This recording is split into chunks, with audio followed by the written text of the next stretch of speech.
The thermometer nailed to the outside wall of a log house in Yakutia reads minus 58 degrees Fahrenheit, and it has read somewhere close to that for 11 days straight. Inside, a woodcutter kneels in front of a squat brick stove that takes up nearly a third of the single room, feeding split larch logs into its firebox one at a time, listening to the wood pop and settle the way he has listened to it every winter morning of his life. Outside the small, double-paned window, his breath would freeze mid-air and fall as a fine white mist if he stepped out to check it. A phenomenon local people have a name for, the whisper of stars, because that is what the sound of your own exhaled breath crystallizing sounds like in air this cold. He is not going to test it this morning. The stove needs him more than the cold needs witnesses. The question sounds almost unbelievable. How did villages in Siberia survive winters where the temperature regularly drops to 40, 50, even 60 degrees below 0 Fahrenheit for months at a time, without electricity, without gas heating, without any of it? But the question carries a hidden assumption, and the assumption is wrong. These communities were not simply enduring impossible cold with nothing. They had built, over centuries of adaptation on some of the coldest inhabited ground on Earth, a complete system for staying alive in conditions that would kill an unprepared person in under half an hour. This video walks through that system in full. The house, the stove, the wood, the clothing, the food, and the animals that made it possible, including the costs that were never fully solved. If this kind of history is worth understanding to you, subscribing helps more of it reach people who'd enjoy it. Everything starts with the izba, the traditional Siberian log house, and the izba is engineered around one central problem: heat escapes through gaps, and in weather this extreme, even a small gap is a death sentence over a winter. Walls were built from thick, round logs, often 12 to 16 inches in diameter, notched and stacked so tightly at the corners that almost no wood-to-wood contact left room for a draft. Between each log, builders packed moss and later oakum, a fibrous material pressed into every seam by hand. A labor-intensive process, but one that turned an entire wall into a single sealed mass rather than a stack of separate timbers. Windows were small and few, sometimes double or even triple paned by the 19th century, with a layer of trapped air between panes acting as insulation the same way a modern double-glazed window does, except achieved with nothing more advanced than glass, wood framing, and careful construction. In the harshest settlements, some households packed the gap between panes with salt to prevent frost buildup, or simply accepted that the inner glass would frost over into elaborate patterns by morning and had to be scraped before any daylight could get through. The roof mattered as much as the walls.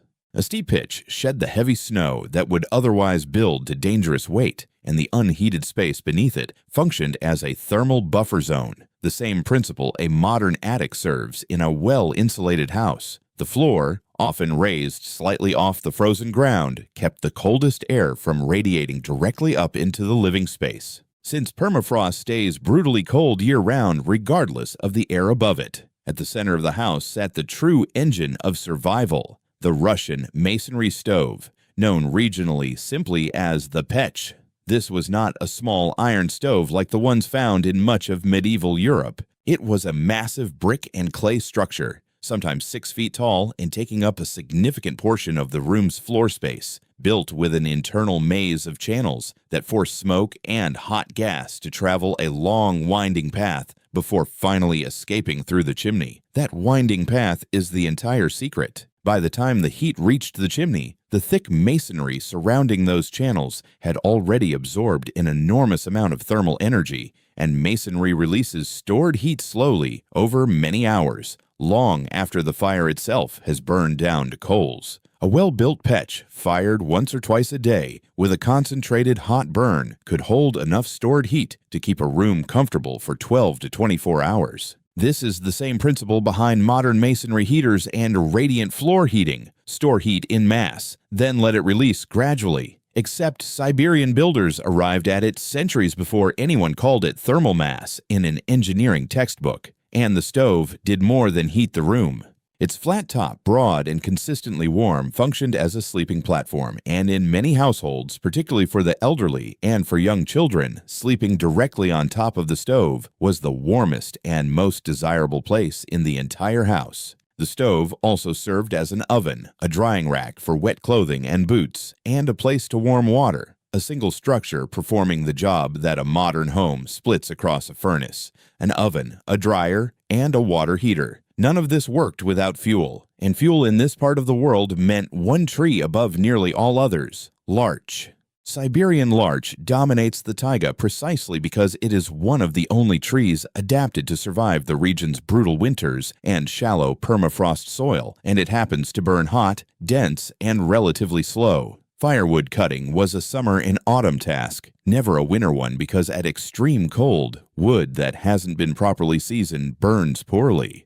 And the physical act of felling and splitting timber in 50 below air is both dangerous and far less efficient than doing the same work when hands and tools function normally. The scale of preparation was significant. A single household could burn through several cords of wood over a winter, and a woodpile stacked and drying against the house through summer was a family's entire survival budget, measured in advance. Running short in February meant a genuine crisis, solved only by borrowing from a neighbor or by dangerous hurried cutting in conditions that made every task harder. Extreme cold changes the behavior of materials in ways that mattered daily. Metal becomes brittle enough to snap under stress that would be harmless at warmer temperatures, and moisture from breathing and cooking condenses instantly on cold interior surfaces, so households developed habits of small, frequent ventilation to manage humidity without dumping out all the hard-won heat. Clothing in this climate had to solve a problem that wool alone, effective as it is in temperate winters, cannot fully solve at 40 and 50 degrees below zero. At that level of cold, even brief exposed skin is at risk of frostbite within minutes. The primary answer was fur, and reindeer hide in particular, worn by indigenous Siberian peoples, including the Saka, the valenki, and other groups across the region, for exactly the reasons a modern outdoor scientist would predict. Reindeer hair is hollow, trapping air within each individual strand the way a much more technical synthetic insulation does today. And a properly prepared reindeer fur parka, worn fur side in against the body with a second layer fur side out,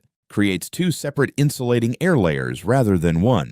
Felt played an equally critical role, most famously in valenki, the thick felted wool boots that remain iconic across Russia and Siberia to this day. Felt is wool fiber matted and compressed under heat and pressure rather than woven, producing a dense, seamless material with no stitching to let cold air infiltrate. Valenki were, and in many rural areas still are, worn over one or two pairs of wool socks, sometimes with dry grass or straw stuffed inside for extra insulation, a trick nearly identical in principle to the straw-stuffed shoes of medieval European peasants working in an entirely different cold climate thousands of miles away. Hats, mittens, and face coverings closed the remaining gaps since heat loss from the head, neck, and extremities is disproportionate to their size, and frostbite overwhelmingly begins at the fingers, toes, nose, and ears first. None of this eliminated the real physical cost of this climate.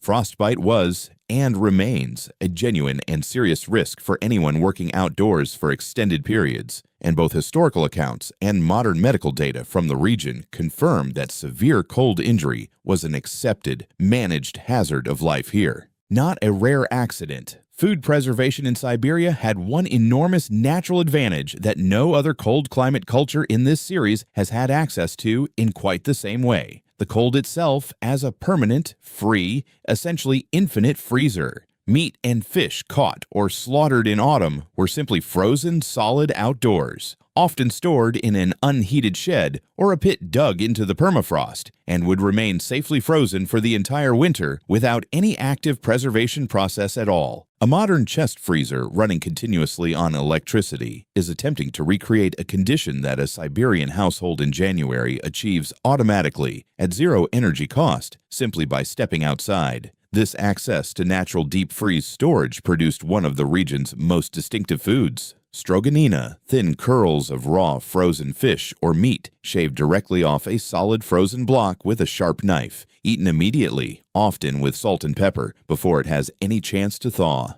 It is a food that could not exist in the same form in a warmer climate, and it represents an entire cuisine built directly around the region's most extreme feature, rather than in spite of it. Fermentation and drying filled in where freezing wasn't practical, particularly for dairy from horses and reindeer, and grain, imported or grown in the short subarctic summer, was stored dry and used carefully. Since resupply during winter was often difficult or impossible depending on how isolated a given settlement was, the livestock kept across much of Siberia were not general-purpose animals adapted with difficulty to a harsh climate. They were breeds shaped by that climate over centuries. The Yakutian horse is perhaps the most striking example, a compact, thick-coated breed capable of surviving outdoors, unsheltered through the entire Siberian winter, digging through snow with its hooves in a practice called tebenevka to reach the dried grass beneath. No barn, no imported feed, no heating.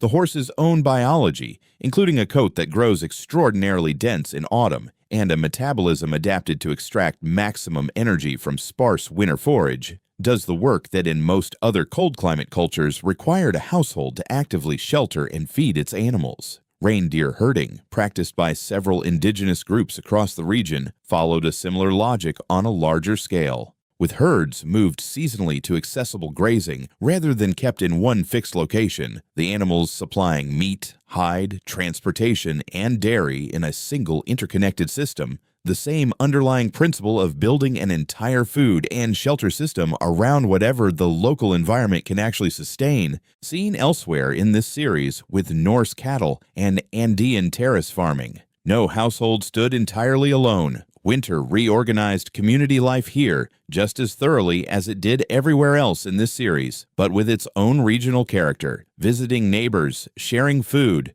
and gathering in the warmest available house during the coldest stretches of the season were not simply social customs. In a landscape where losing your fire or running out of wood could be genuinely life-threatening, they were a functioning safety network. Knowledge of which households were low on fuel or which elderly residents lived alone traveled through informal community awareness long before any formal system existed here. Oral knowledge, passed generation to generation, the same way it was across every other cold climate culture in this series, carried the accumulated understanding of which signs predicted the coldest snaps, and when a stretch of frozen river was safe to cross, and when it was not. None of it made this an easy place to live. Historical records and direct testimony from residents of settlements like Oymyakon, often cited as the coldest permanently inhabited place on Earth, describe a life defined by relentless, unglamorous preparation,